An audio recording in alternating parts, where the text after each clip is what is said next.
Seorang guru SD Negeri 13 Paguyaman, Gorontalo, menjadi korban balas dendam oleh orang tua muridnya.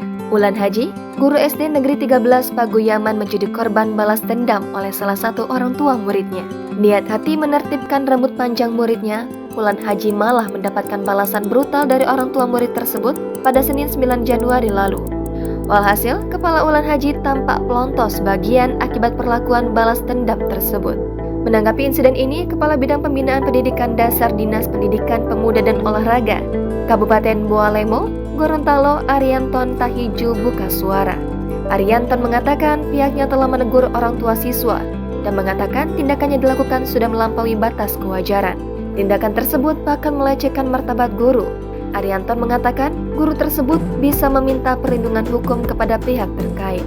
Ia melanjutkan, sang guru dengan orang tua siswa telah saling mengakui kekeliruan mereka. Sebagaimana diketahui, sempat beredar surat pernyataan damai terkait peristiwa tersebut. Namun, surat itu tertulis sebagai surat pernyataan guru. Arianton menjelaskan, terkait surat pernyataan damai tersebut terdapat beberapa hal yang tak dikoreksi.